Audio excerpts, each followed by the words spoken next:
Assalamualaikum warahmatullahi wabarakatuh. Beberapa nabi memiliki tongkat sebagai mukjizat yang Allah berikan kepadanya dalam berdakwah. Tongkat para nabi, wali, dan ulama tersebut memiliki kelebihan sendiri-sendiri. Lantas, siapa saja yang memiliki tongkat saat menjalankan dakwahnya? Apa alasan para nabi, wali, dan ulama tersebut mendapatkannya? Mukjizat yang dimiliki oleh para nabi merupakan bentuk kekuasaan dan keagungan Allah Subhanahu wa Ta'ala. Mukjizat yang mereka miliki menjadi kisah menarik yang wajib kita bahas. Kembali membahas tentang kisah para nabi, wali, dan ulama. Kali ini kita akan membahas beberapa mukjizat yang Allah berikan kepada utusannya. Mukjizat tersebut berupa sebuah tongkat. Allah telah memberikan mukjizat tersebut dengan tujuan sebagai bukti kenabian, sehingga umatnya dapat mempercayai dan mau beriman. Tidak hanya itu, tongkat juga menjadi salah satu simbol perjuangan dalam penyebaran agama Islam. Menurut beberapa pendapat, hal tersebut karena tongkat mampu membantu seseorang dalam berjalan. Seseorang yang berjalan dengan bantuan tongkat juga dianggap lebih fokus terhadap apa yang akan mereka tuju. Tidak heran beberapa wali dan ulama juga mengikuti apa yang telah para nabi dan rasul kerjakan. Dalam perjuangan dakwahnya, beberapa nabi mendapatkan mukjizat melalui tongkatnya. Hal tersebut bukan merupakan sihir yang hanya merupakan sebuah ilusi atau tipuan jin, melainkan benar-benar berasal dari kekuasaan Allah Subhanahu wa Ta'ala.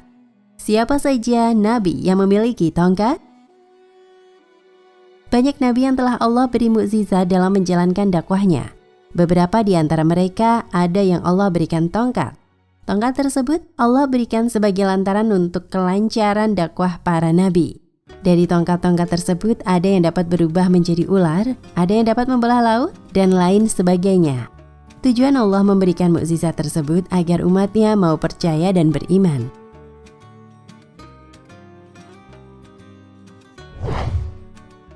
Nabi Musa alaihi salam. Nabi Musa alaihi salam adalah salah satu nabi yang oleh Allah beri mukjizat tersebut. Ia menemukan mukjizat dengan tongkat tersebut. Beliau memiliki tongkat yang mampu berubah menjadi seekor ular besar atas izin dari Allah Subhanahu wa Ta'ala. Tongkat tersebut bukan merupakan sihir, melainkan benar-benar seekor ular besar. Dalam Al-Quran surat Al-A'raf ayat 104 hingga 107 menjelaskan tentang bagaimana tongkat tersebut dapat berubah menjadi seekor ular panjang untuk menakuti kaum Fir'aun. Saat itu, kaum Fir'aun menantang pada Nabi Musa untuk menunjukkan bukti-bukti kenabiannya. Fir'aun kemudian mengumpulkan penyihir-penyihir hebat dari kaumnya. Setelah penyihir-penyihir tersebut berkumpul, para pembesar dari kaum Fir'aun kemudian mengadakan sebuah sayembara untuk menunjukkan kehebatan yang mereka miliki. Mereka berjanji jika memang Nabi Musa merupakan seorang nabi dan memiliki kemampuan yang dapat menandingi kemampuan yang mereka miliki, maka mereka akan beriman. Satu persatu dari penyihir tersebut mulai menunjukkan kemampuan yang mereka miliki. Hingga saat giliran Nabi Musa, beliau mendapat pesan dari Allah agar menjatuhkan tongkatnya pada tanah. Setelah dijatuhkan, tongkat tersebut berubah menjadi seekor ular besar yang membuat kaum Fir'aun begitu terkejut dan ketakutan. Fir'aun mengelak. Melihat hal tersebut, Fir'aun dan para pembesarnya lantas membantah. Mereka berkata bahwa apa yang Musa kerjakan adalah sihir, sama seperti apa yang mereka kerjakan. Pembesar-pembesar kaum Fir'aun pun sama menghina Nabi Musa. Mereka mengatakan bahwa Nabi Musa hanya tukang tipu, suka bermain ilmu hitam, dan lain-lain. Selain dapat berubah menjadi seekor ular, tongkat tersebut juga dapat membelah lautan. Saat menghadapi kejaran dari Fir'aun beserta bala tentaranya, Nabi Musa diperintah oleh Allah untuk memukulkan tongkatnya ke air laut. Seketika itu, laut terbelah menjadi dua. Dengan demikian, Nabi Musa dan para pengikutnya dapat melewati lautan dengan selamat. Dan ketika telah sampai di daratan, Allah kembali memerintah Nabi Musa untuk memukulkan kembali tongkatnya ke laut. Ketika Nabi Musa memukulkan kembali tongkatnya ke laut, laut yang tadinya terbelah pun dapat tertutup kembali, sehingga Fir'aun dan para pengikutnya tenggelam.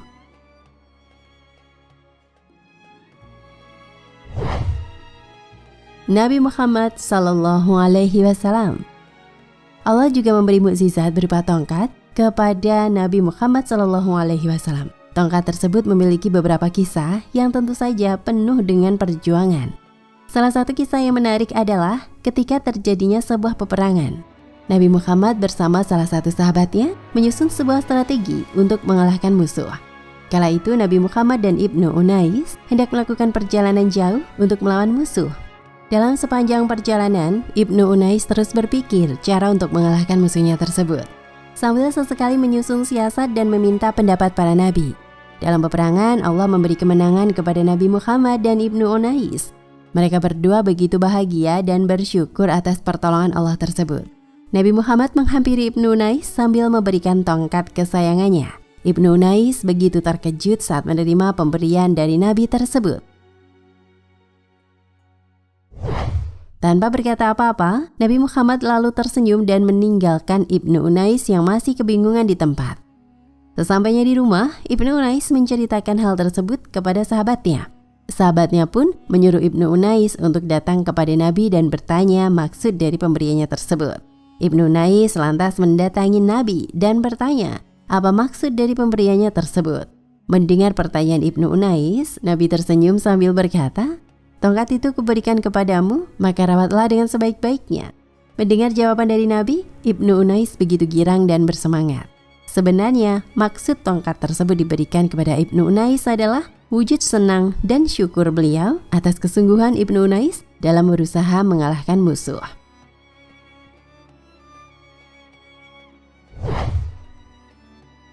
Nabi Khidir. Kisah lainnya adalah dari Nabi Khidir. Beliau merupakan murid dari Nabi Musa alaihi salam. Keduanya bertemu saat menyeberangi laut dari kejaran Fir'aun dan bala tentaranya. Kisah pertemuan keduanya juga terdapat dalam beberapa ayat dalam Al-Quran. Menurut ceritanya, Nabi Khidir menjadi seorang murid dari Nabi Musa. Ketika itu Nabi Khidir meminta kepada Nabi Musa untuk menjadikannya murid sebab melihat kehebatan Nabi Musa saat membelah laut. Dalam beberapa ayat juga menjelaskan bahwa Allah juga memberikan mukjizat berupa tongkat kepada beliau. Tongkat tersebut sebagai bukti kenabiannya dan sebagai ayat bagi kaumnya yang menentang. Dalam beberapa ayat juga menjelaskan bahwa Allah juga memberikan mukjizat berupa tongkat kepada beliau. Tongkat tersebut sebagai bukti kenabiannya dan sebagai ayat bagi kaumnya yang menentang.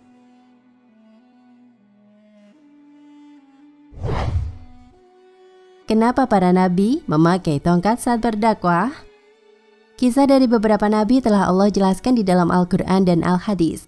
Beberapa dari mereka juga telah Allah beri mukjizat sebagai bukti dari kenabiannya. Tongkat tersebut menjadi salah satu alat untuk berjuang dalam menjalankan dakwah. Sebab dari tongkat tersebut Allah memberikan pertolongannya. Ada yang tongkatnya dapat membelah laut, ada yang dapat berubah menjadi ular, dan lain-lain. Nabi Muhammad pun juga memilikinya. Beliau menggunakannya dalam menjalankan dakwah yang Allah perintahkan. Dari kisah-kisah para nabi tersebut, akhirnya beberapa wali dan ulama pun mengikutinya. Untuk mengikuti jejak para rasul, mereka menggunakan tongkat dalam menyiarkan agama. Bahkan dalam kondisi yang masih segar bugar pun, para wali dan ulama ada yang menggunakan tongkat. Kisah kehidupan para nabi, wali dan ulama pada umumnya selalu terkait dengan adanya mukjizat tersebut. Beberapa utusan Allah yang memiliki mukjizat tersebut dalam dakwahnya, yaitu Nabi Muhammad, Nabi Musa, Nabi Khidir, Nabi Sulaiman, dan beberapa nabi lainnya. Dari berbagai kisah tersebut membuat para ulama dan wali mengikuti kebiasaan nabi-nabi terdahulu.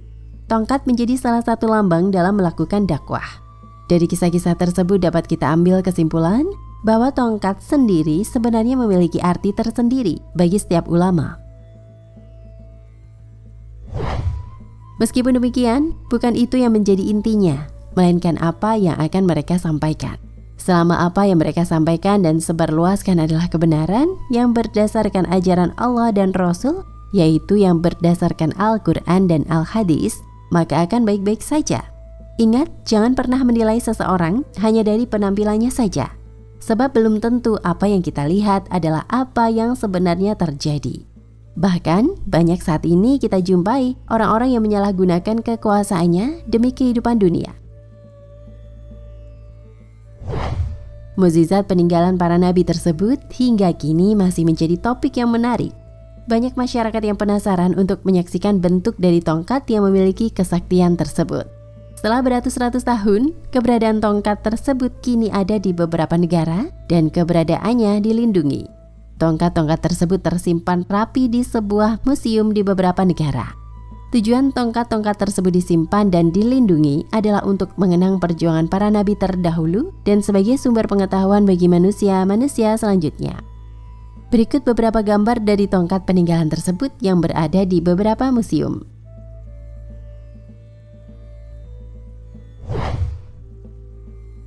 Siapa saja wali dan ulama yang identik dengan tongkat? Dalam berbagai kisah dan riwayat, tongkat menjadi salah satu benda yang tidak lepas dan tidak jauh dari para nabi dan tokoh agama. Tongkat tersebut menemani setiap perjuangan yang telah beliau kerjakan. Nabi Muhammad, Nabi Ibrahim, Nabi Musa, Nabi Khidir, dan beberapa nabi lainnya juga memiliki mukjizat berupa tongkat dalam perjalanan penyebaran agama. Dengan dasar kisah-kisah tersebut, Imam Syafi'i pun juga memiliki tongkat dalam menemani perjalanan dakwahnya. Meskipun keadaan beliau yang masih sangat sehat dan belum tua, beliau ingin menerapkan sunnah yang telah Nabi dan Rasul kerjakan. Keberadaan tongkat dalam perjalanan dakwah para nabi dan ulama tentunya berbeda dengan keberadaan tongkat pada kisah para nabi dan Rasul terdahulu. Tongkat yang digunakan dalam dakwah para nabi dan ulama umumnya sebagai pengingat bahwa mereka bertugas di bumi untuk menyebarkan kebaikan dan menjadi seorang musafir. Selain Imam Syafi'i, ada beberapa ulama lainnya yang juga menjadikan tongkat sebagai filosofinya dalam berdakwah, yaitu Habib Umar Al-Hafiz, Wali Songo, Kiai Haji Hashim As'adi, dan lain-lain. Menurut pendapat mereka, orang yang membawa tongkat akan fokus pada jalan yang akan mereka tuju. Tongkat menjadi petunjuk dan sebagai alat bantu saat kelelahan dalam melakukan perjalanan. Wallahu a'lam bishawab. Nah pemirsa Ensiklopedia Al-Fatih, sampai di sini perjumpaan kita kali ini. Semoga menginspirasi.